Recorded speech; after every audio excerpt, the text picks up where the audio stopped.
All right, let's get started here. Hi, everyone. Thank you so much for coming. My name is Stacy, and I'm a bookseller and the events coordinator at Belmont Books in Belmont, Massachusetts. I'm so happy to tell you that this event is being co-hosted by Books and Books in Florida, and both bookstores are independent and locally owned bookstores. If you have any questions for the authors, please type them into the Q&A section, and you can do that at any time during the presentation. We will get to as many questions as we can, starting at around 7:45, but please don't hesitate to type them in before that. We're very excited to welcome Thrity and Ellen. I want to tell you a little bit about them, and then I will turn the event over to them.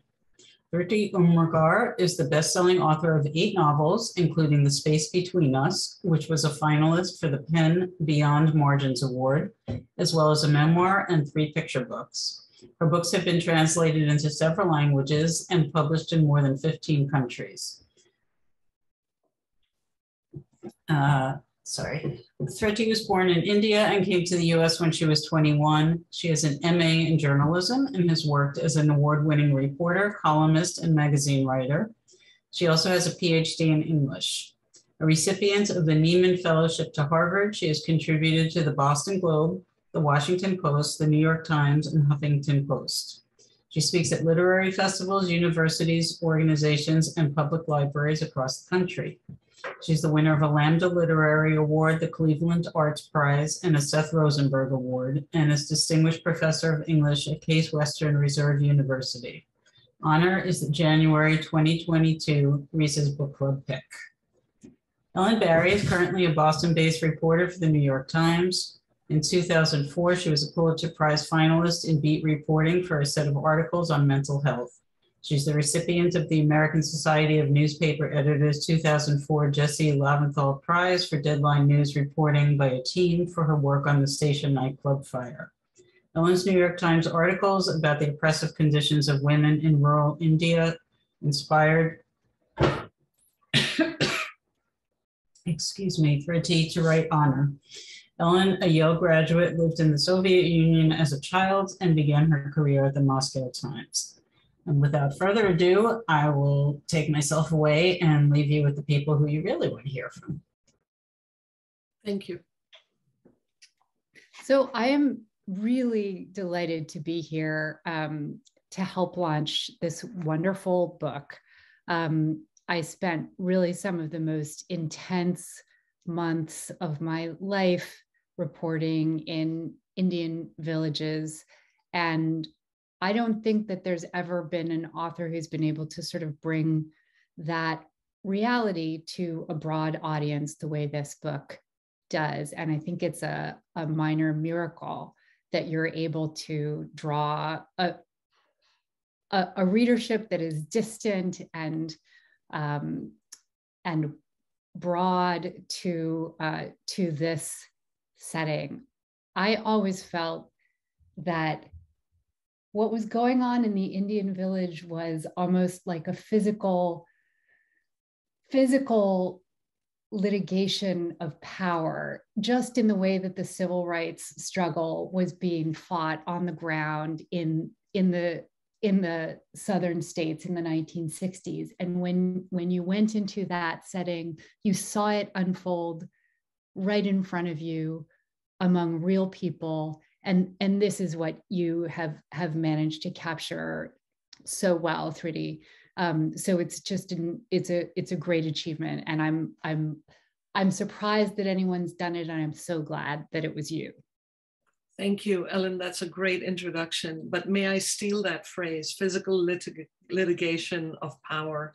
I want to somehow find a new novel to use that phrase in. But all jokes aside, what I really want to say to you is, it's the series of articles that you did about small town India, about the villages in India, the conditions of women in India, that have made this novel possible. I was just so blown away, not just by your meticulous, brilliant reporting, but the humanity and just the brilliance of your writing. I felt as if I was reading, if not a novel, a short chapter in a novel. I could see what you were describing. You know, I'm a city kid. I lived in India for 21 years, but I spent almost all my life in Bombay, in a very busy, crowded city. You perhaps know more about the villages in India than I ever will, because you were boots on the ground, and you brought that world so alive for me that not only did I never forget it, and it took me a couple of years, but then I started writing honor because of you. But not only did I not forget it, I was ashamed. I was ashamed. I mean, a little bit like Mohan, one of the characters in the novel, your articles were a revelation to me in some ways. I mean, you know, I'm not an unsophisticated reader. I read, I know about what happens, what the treatment of women, you know, in very patriarchal cultures is. But yet there was something about your work that really drove it all home, to the extent where it might have taken me a couple of years. I'm really not clear on the timeline anymore. Once I read your articles once, I never went back until after the book came out to reread them, because I didn't want to, you know, I didn't want to plagiarize. I didn't want to be influenced to that extent. But most certainly, I don't think honor would have existed in the world if you hadn't done the research and the reporting that you did. So thank you, my friend. Thank you for that. And then pinch me. I mean, now, you know, this woman who is a figment of my imagination, who I just admire from afar, is like talking to me on Zoom tonight. Like, how does this happen? So thank you. This is all a long-winded way of saying profound thanks to you. You know, newspapers biodegrade. It's almost like being an ice sculptor. And the fact that anyone remembers what I wrote in 2014 is a little bit mystifying. This is a business where you're basically judged by what you did last week. So anyway, it means a lot that those stories made an impression, because they were not like anything I've ever done before or since. So I want to ask you, there are very few novels about foreign correspondence. And your character begins with sort of an appropriate sense of sort of separation, that she's coming in as an observer to like convey this information to a remote audience. But in the course of the story, that posture breaks down. It's not sustainable. She can't be separate from what she is writing about.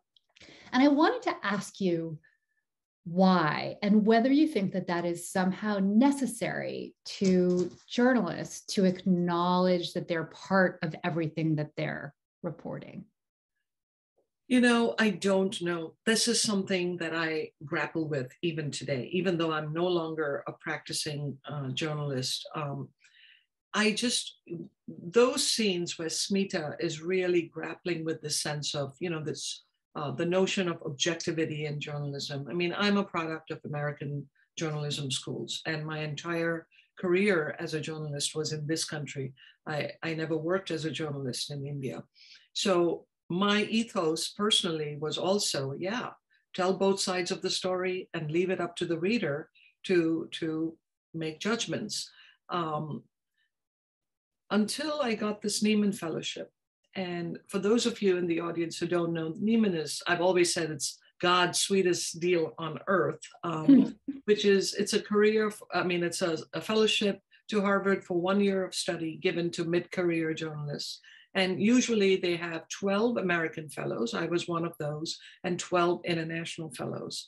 And there's a lot of socialization and socializing and things like that go on, you know, drinks, dinners, the kind of stuff that normally happens when a bunch of reporters get together. And this was the one topic where there was a very strong divide between the foreign reporters and the American. You know, all of us were like, no, you know, it may not be the absolute best, but what other options are there? You have to stay objective. You can get too carried away, you can't get too swept away. And we had people from, who had covered civil wars, who had come from really, third world countries. And they were like, what are you talking about? I mean, how is that fair? How is that moral even to be a neutral observer when, bad things are happening in the world? So this was, I don't think either side ever fully managed to convince the other.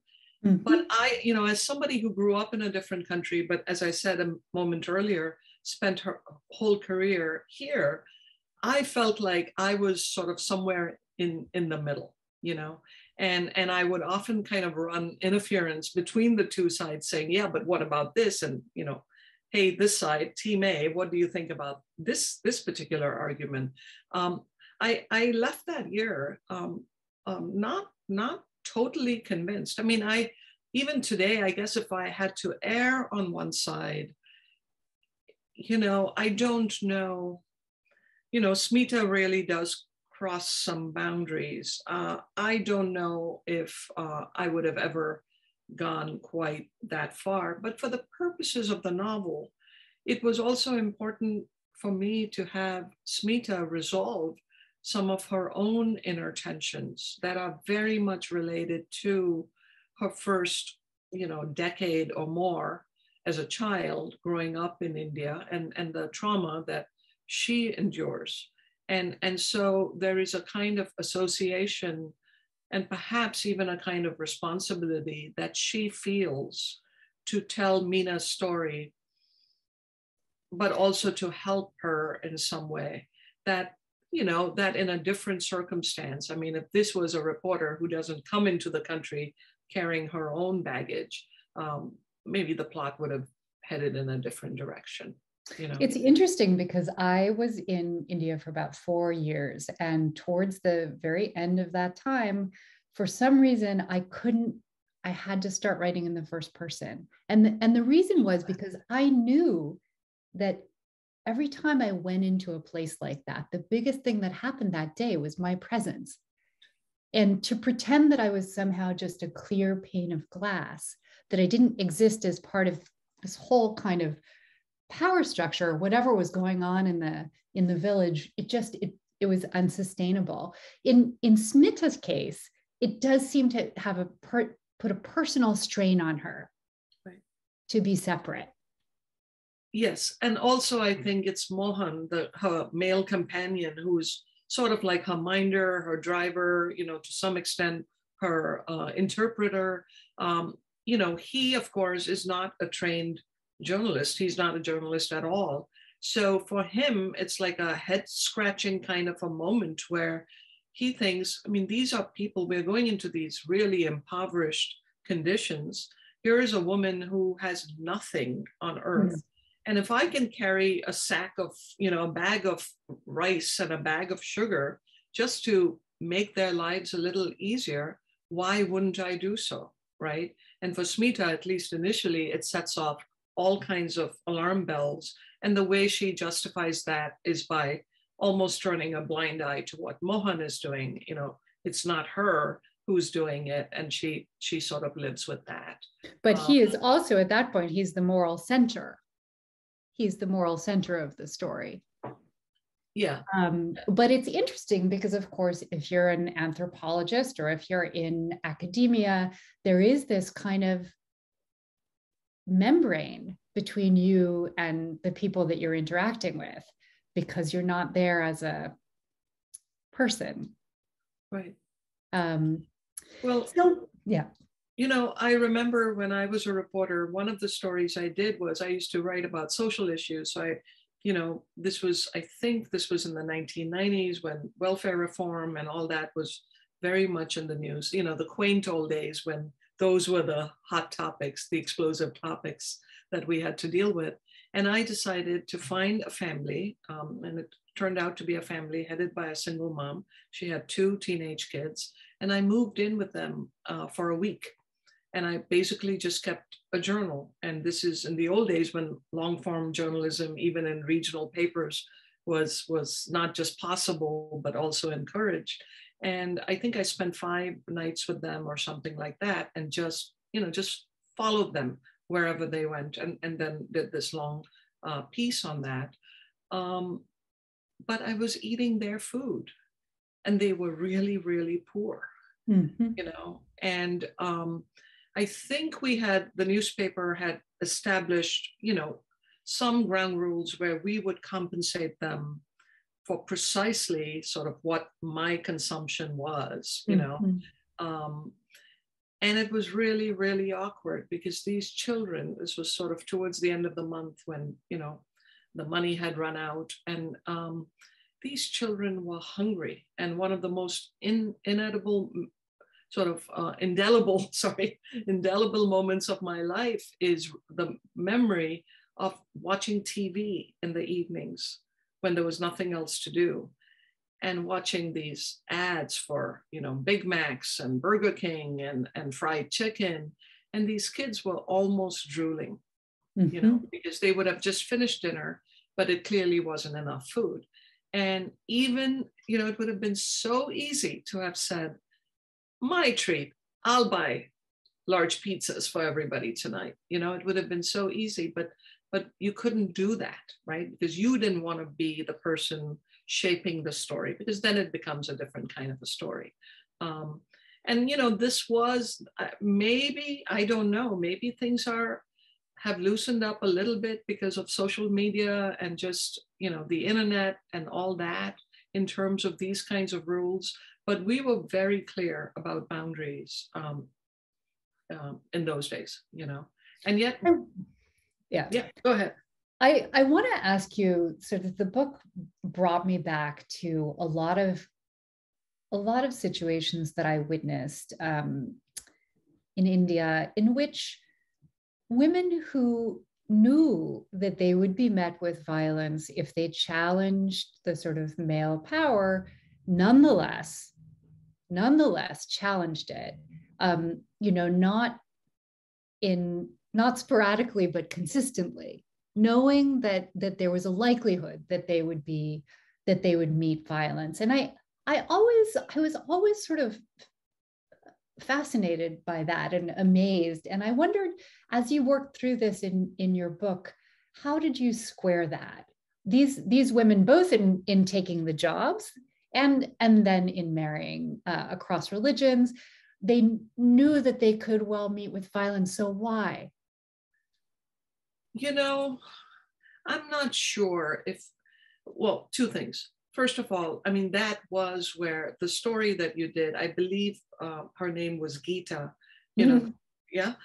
Those were very, I mean, she's such a defiant woman, you know. I just kept thinking to myself, somebody give this woman a movie role, you know, when I was reading your stories. I mean, what kind of courage, what kind of valor. And I'm just somebody who's always interested in this issue of like, what makes people brave, you know, the most unexpected, you know, these acts of daily valor and heroism really, really affect me much more profoundly than, you know, the conventional acts of valor that society applauds. I just love these quiet moments where people, for reasons that are mysterious, and I think ought to stay mysterious in some ways, find, and it happens across cultures, it happens across history. You know, these are the people who make, I mean, you mentioned the civil rights movement earlier. Yeah, so step past all the names that we know and think of those black and white images of women sitting, you know, women who worked all day as domestics and then flocking to church in the evening and singing spirituals and then going out to march, knowing that they're, you know, they could be met with direct, immediate violence. Where does that courage, where does that spirit come from? I don't know the answer to that, but I love asking that question. I have to say though, that in Meena and her younger daughter, her younger sister Radha's case, I don't think they were ready for the brothers to treat them the way they did. I don't think, I mean, at least not initially. I don't think they could have believed that people that they grew up with would completely look through them and ostracize them. I don't think they saw that coming.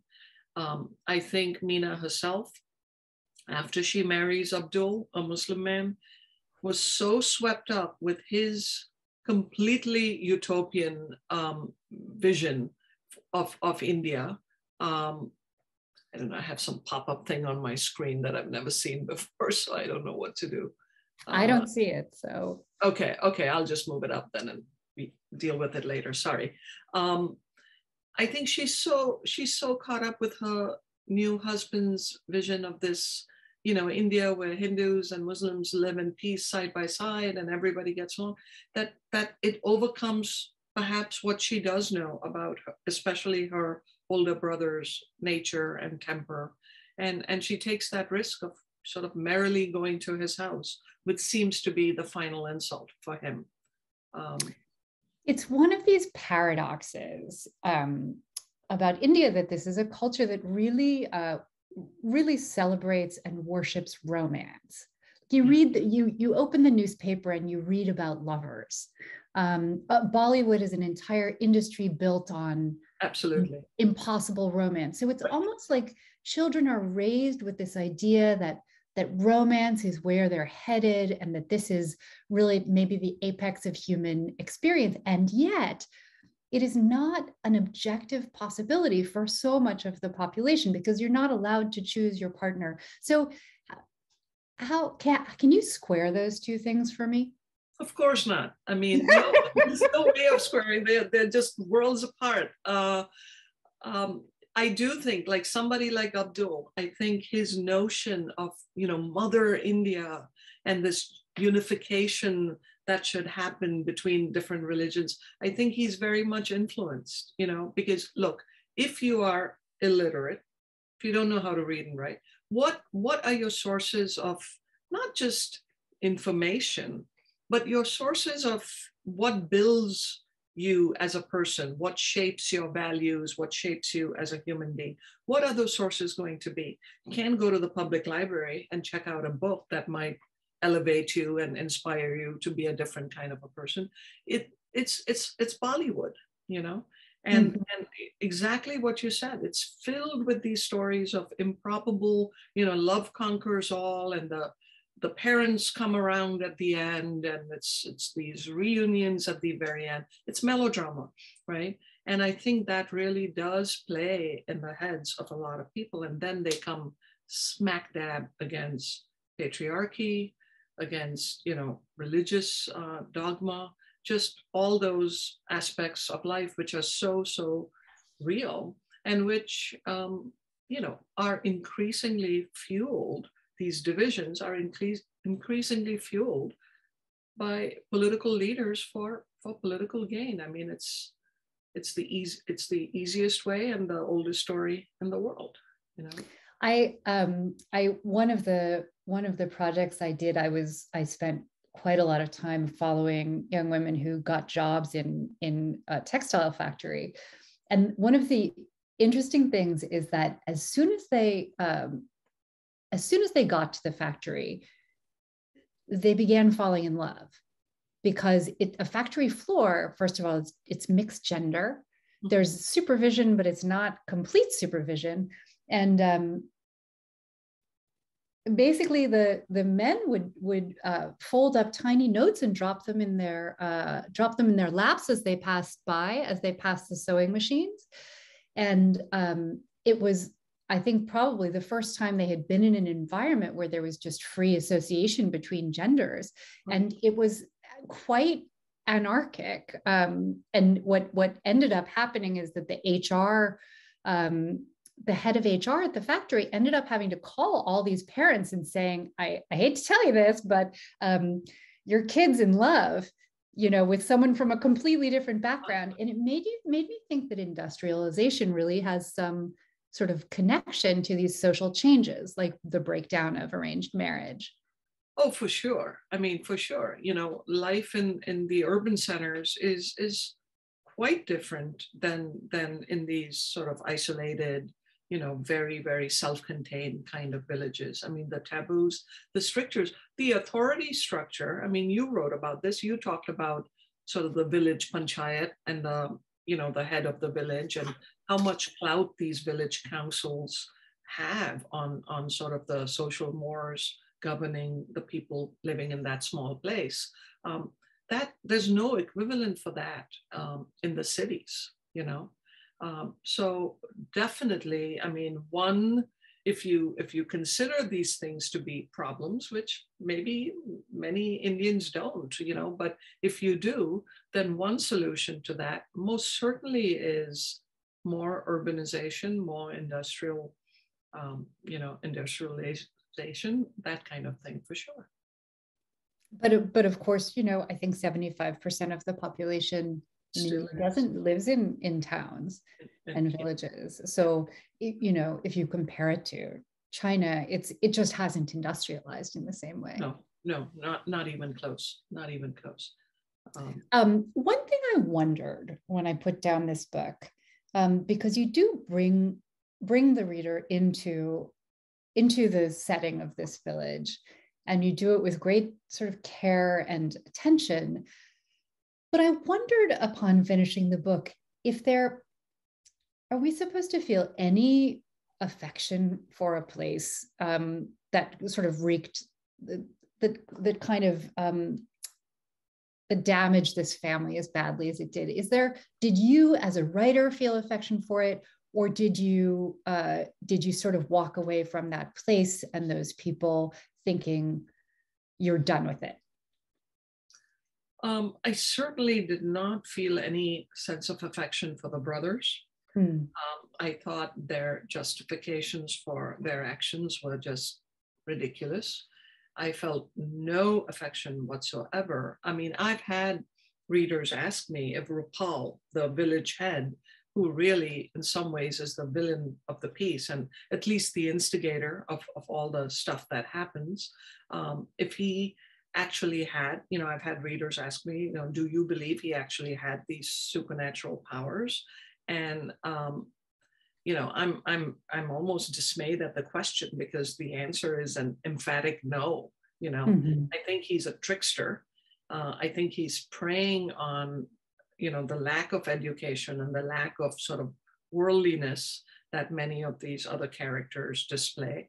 The whole thing of I pulled a serpent out of a woman's mouth and turned it into a bird. It's a magician's trick, a lot of the stuff that he claims to be able to do. And if you remember, Mohan, on a few occasions, much to Smita's chagrin, actually pops that balloon for him and says, oh yeah, you're that powerful? Well, what about getting me somebody's phone number? And of course, he can't do that.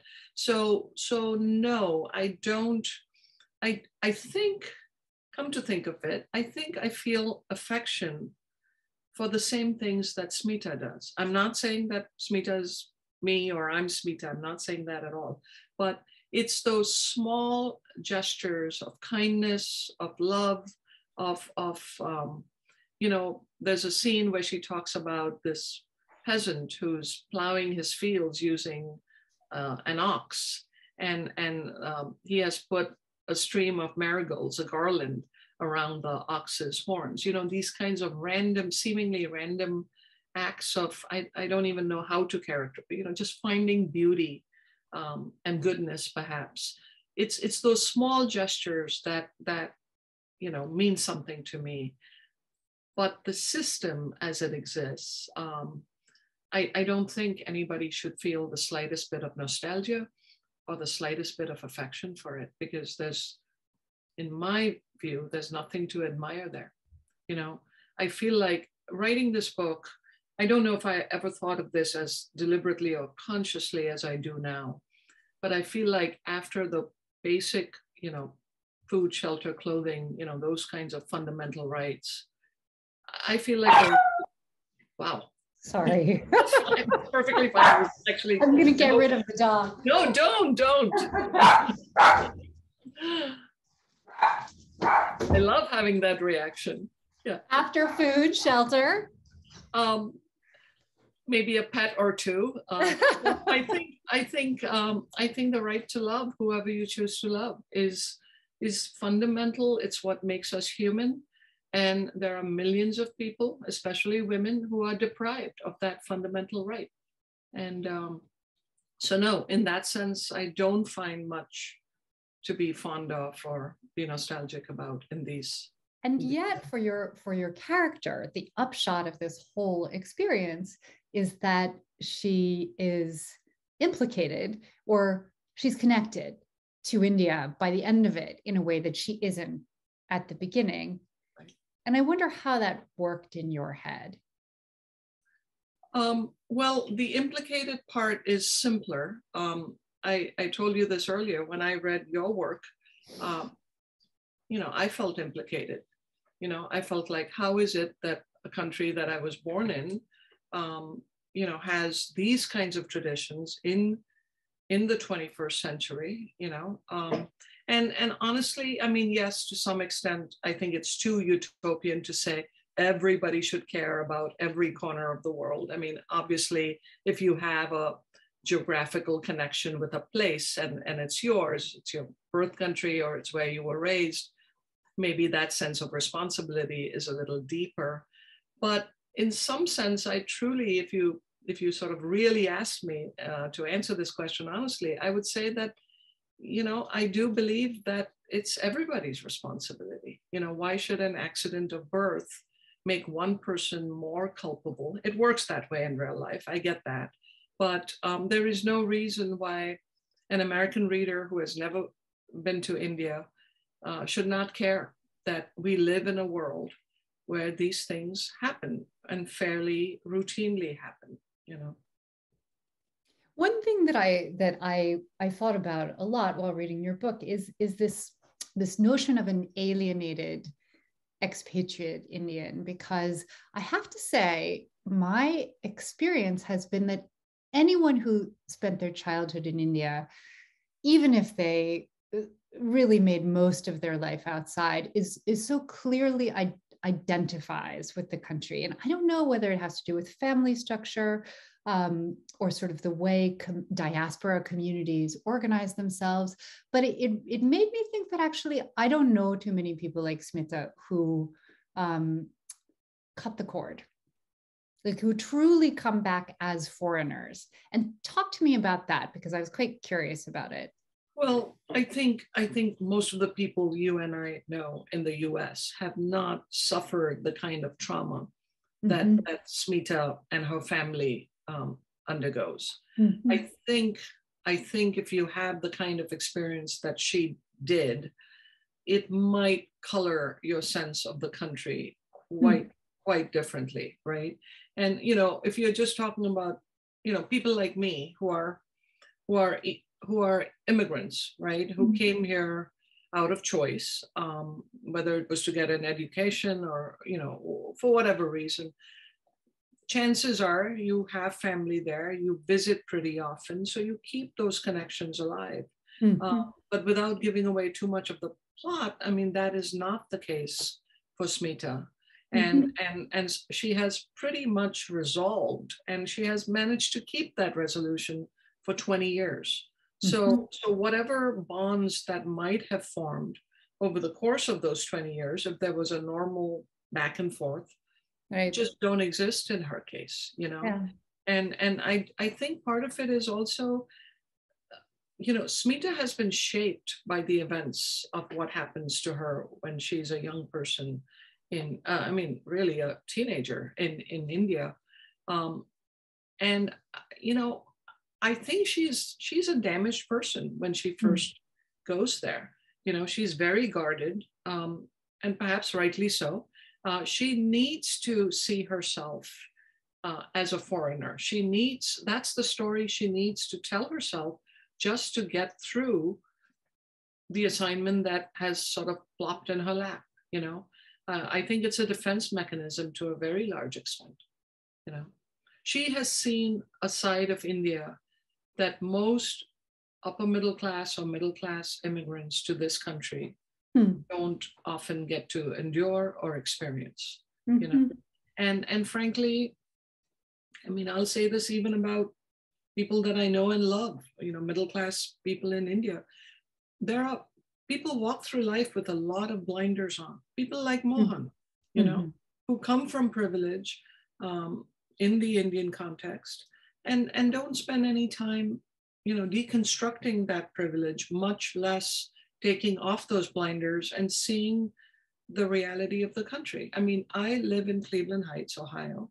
I am just outside one of the poorest, most segregated cities in the country, you know, but I can manage to live my day-to-day life without being aware of what hellish circumstances somebody might be living in a housing project 5 miles down the road from me.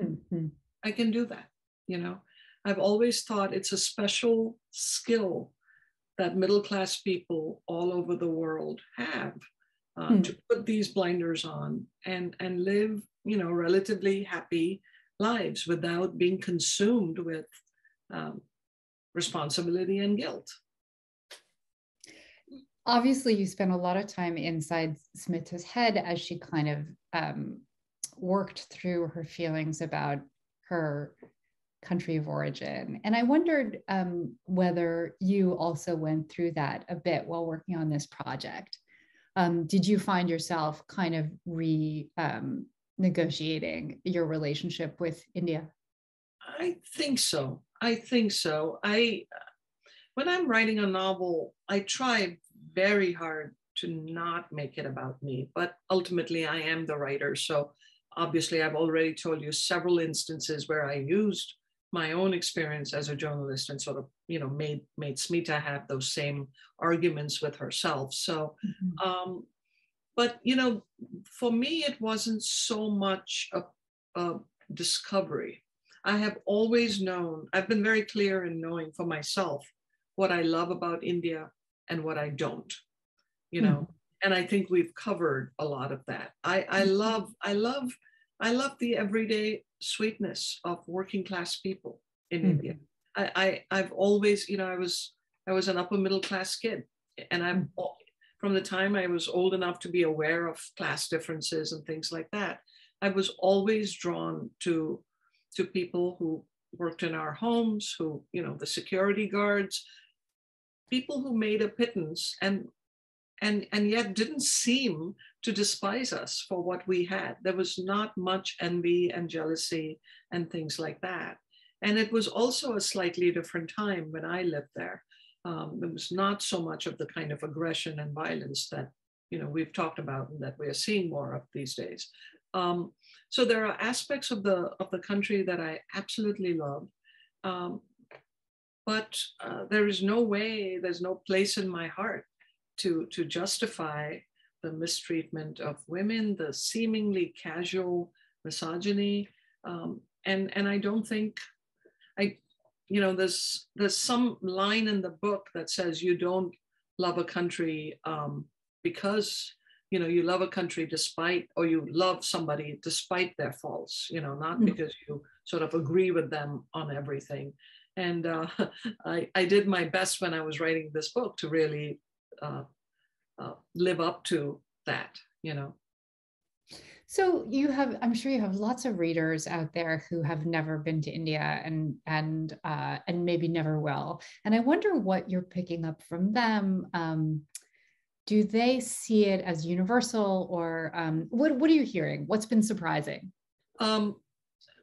What's been surprising really is I think this novel, for whatever reason, is speaking to a lot of people, you know, and I think people are genuinely shocked by some of the things that I describe in the book, and well, they should be.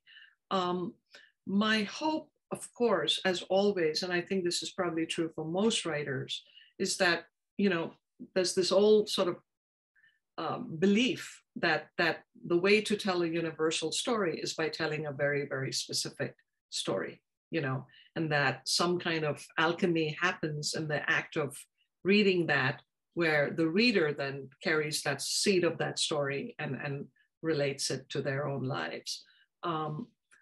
That would be a dream come true, is to not just point fingers at a country that is alien to most American readers and say, oh my God, this is so barbaric. I can't believe this is still happening. I mean, that's a normal response, but I hope that's not the only response. Mm-hmm. Because even though there is a great difference in degrees between the incidents that I'm describing and anything that's happening here, the fact is there is no culture that I'm aware of that is free from its own dogma, its own ideology, its own bigotries, you know, and you know, there are always scapegoats in every society. So I don't think it would be too difficult, you know, while understanding that it is a difference in degrees, it's a huge difference in degrees, to say, you know, what of this applies to American life right now? You know, we've lived through some pretty interesting times in the last few years. I might say, while I was working on honor, you know, some of the parallels that I was seeing were a little dismaying. So that for me would be the ideal, if people could do that. Are we going to go to questions? I've forgotten exactly how much time we have. I think, yeah, any minute now. But and I see some in chat. I don't know. Oh, here we go. So surprisingly, nobody seems to have any questions, at least. No questions. Okay. As of the moment. Have been encouraging people to put them into the Q&A, but I don't see any right now. I see something in chat, but I haven't looked at it. Maybe yeah, they're not questions, it's just comments, which I can see. send to you later. Okay. Oh wait, it looks like, no. Yeah. So I would ask you one question, which is obviously at least some of this was done during the pandemic, and the book came out while we are still in the pandemic, and how was that whole experience? You know, I mean, for a writer, I think only two groups of people have benefited from the pandemic. I think it's writers and pets. I think the pandemic has been very, very good for pets and writers, because, you know, it's certainly, I mean, I have a day job, I teach at the university, so it's not like, you know, I could just work on the novel. But I think clearly that has helped. It wasn't so much the pandemic that affected or influenced the path of the novel so much as I was writing it during the Trump years. And as I said a minute ago, that certainly, I think, to some extent, bled its way into the narrative, I'm sure, and in ways that I might not even be able to pinpoint precisely. But I think that certainly shaped the story to some extent. And I'm sorry, there was a second part to your question. And just, you know, what that experience was like, really, because of course this is unique, we hope, unique moment in time when these things are happening. And you know, honestly, the way it affects it is more now. I mean, I would have loved to have been at your bookstore right now in person, rather than, I mean, this is lovely, don't get me wrong, and this will be one of the highlights of my life, to be talking to Ellen Berry, but it's a great experience. But of course, there's nothing like, you know, going on book tour and meeting other writers. I mean, which is one of my favorite things in the world to do. So that part feels a little sad at times, but on the other hand, you know, this allows people to tune in from all over the world in ways that is not possible in real life. So, you know, it's like everything else. It's a bit of a mixed bag. Exactly. All right. We do have some audience questions now. Okay. Let's see. Marilyn would like to know how you think journalists should report to the general population about the horrific everyday events. And I guess that's a question either or both of you could answer. I think Ellen, take over. Sorry, which question is this? Okay. Report to the general population about horrific everyday events. Look, I think you just have to report what you see. I don't think you choose not to report something.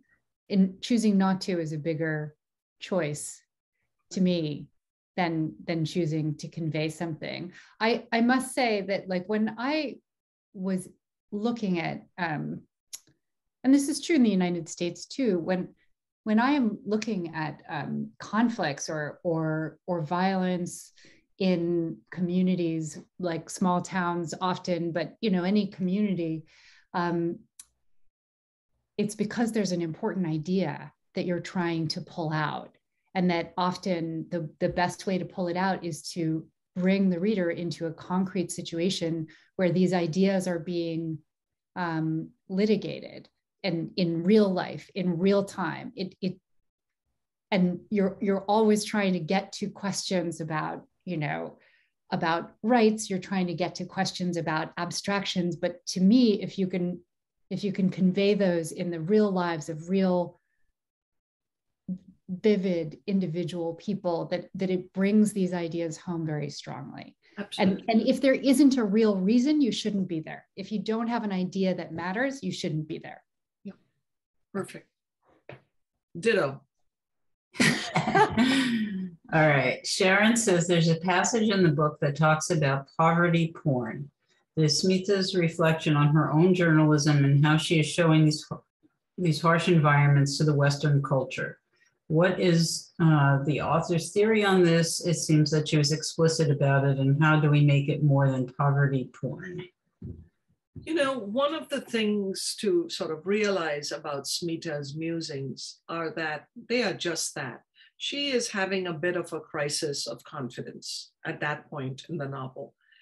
As we've talked about earlier, she comes in as this person and she's beginning to loosen up a little bit. So that middle passage is when she's really just questioning everything. She's questioning her own interactions and something that's been the pillar of her life, certainly the pillar of her self-image, which is her job as a journalist. But she is in such a different, she's not even actually in that different a situation than what she would encounter in the course of her work as a correspondent. But for reasons that we've alluded to earlier, it's all affecting her differently now. So I don't think that Smita, and certainly not me, have come to any firm conclusion about these things. I just feel like these are good questions to ask. I mean, we talked about objectivity in journalism. When these concepts were framed, who framed them? I mean, it was usually white male journalists, who came up with these sort of strictures that we have all followed through over the years, rightly or wrongly, right? But when you take things, when you take concepts, when you take theories that originate in the West, and you try and apply them to cultures that are just so different, does it always work, right? So these are just questions that are going through Smita's minds. And I think by the end of the novel, I mean, clearly the work that she does strike a chord with Western readership. It's true for me as a novelist, it's true for Ellen as a journalist. One of the things I learned as a very young reporter is once the story is in print, it belongs to the reader, because there is no way of predicting how your readership is going to react to your words. I mean, sometimes it's along the predictable paths, and there are times when you are just blindsided by the things that people zero in on that you don't see coming, and that is most certainly true of books. Once the book is out in the world, you're just sharing it now with your readers, because every human being will read it just a little bit differently. It's, And I think a good, I'm sorry, go ahead, Ellen. No, just your thoughts on that.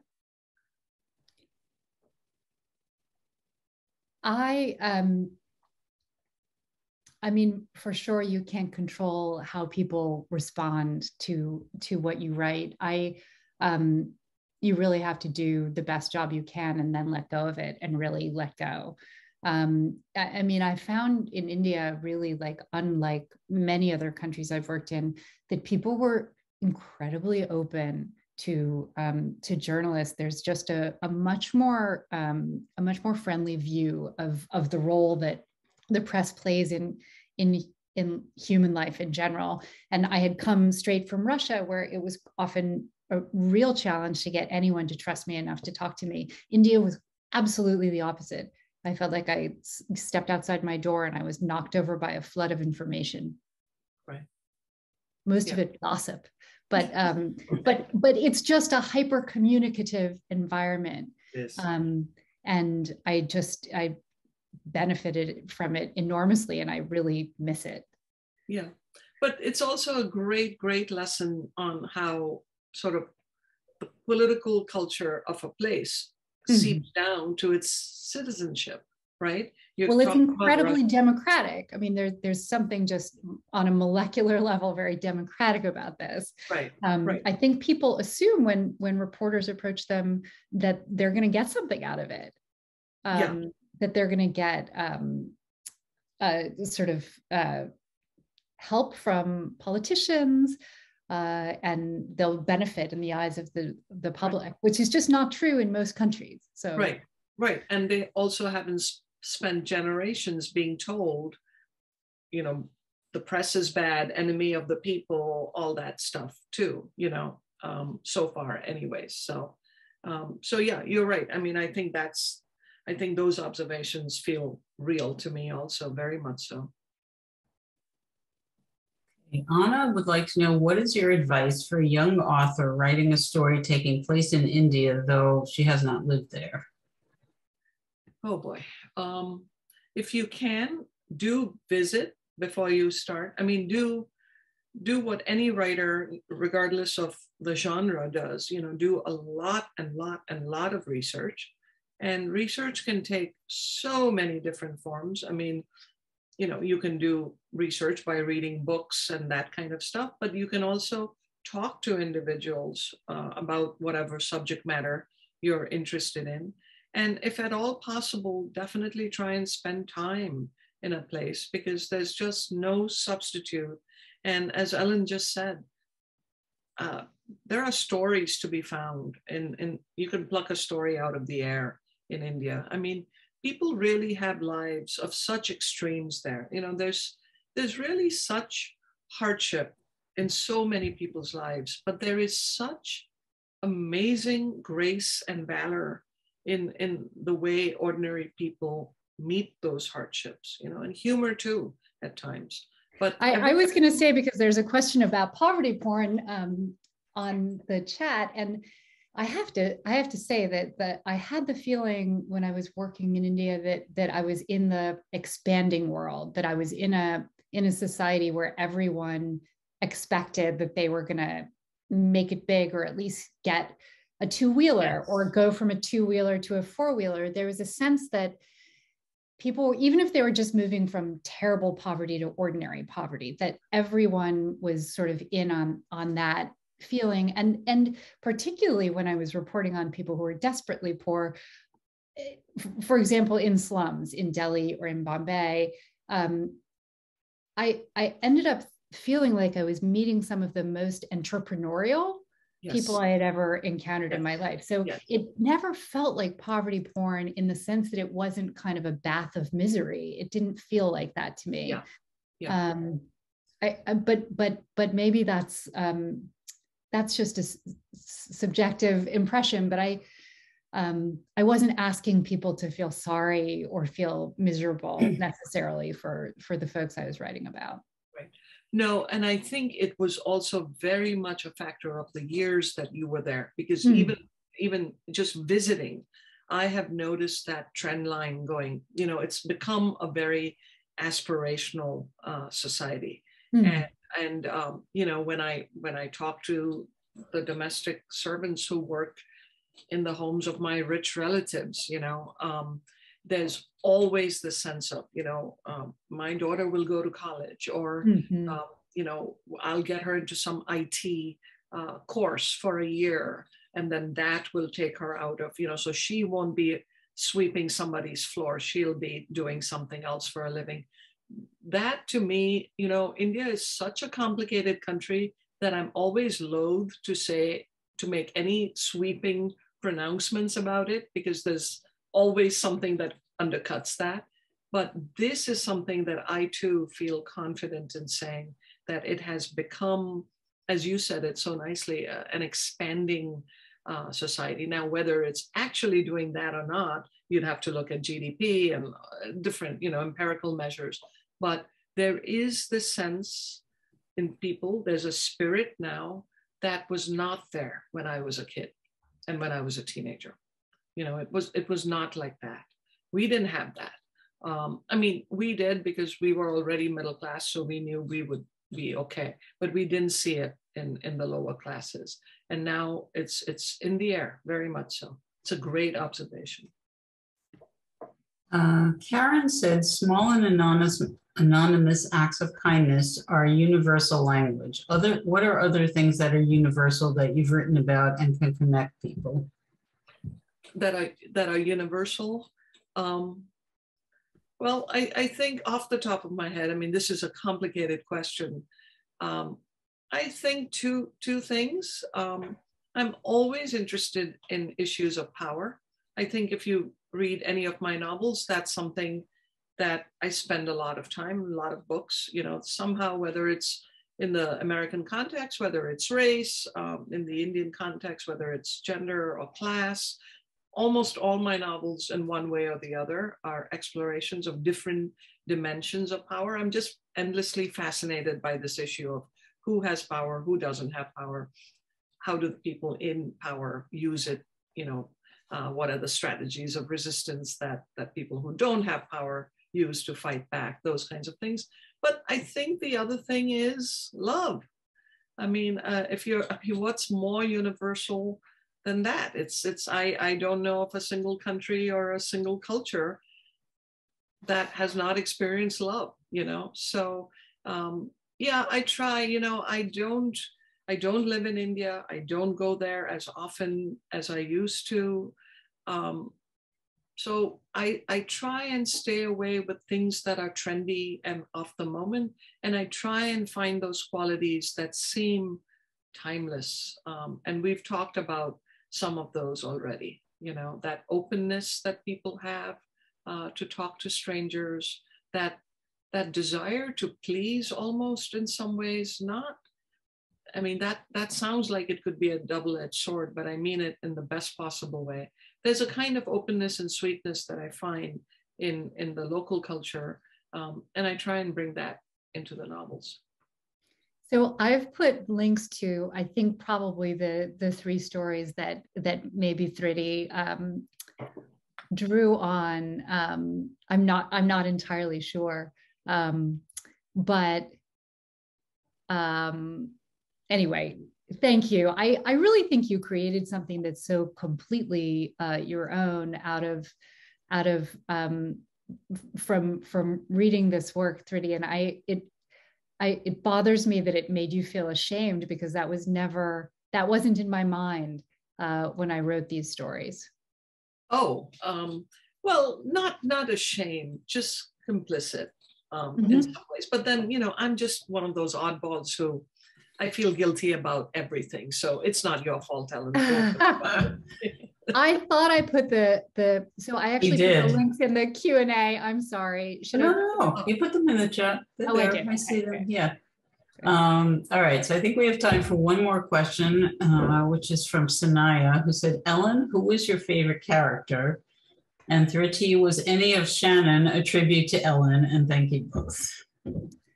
Well, I think Shannon is a tough broad in a way that I'm actually not. And Smita was my favorite character because what I liked about her is that she was struggling with her own role as a journalist, which is something I very much sympathize with. I think you ask yourself, how can you possibly be apart from the most intense situation you've ever witnessed?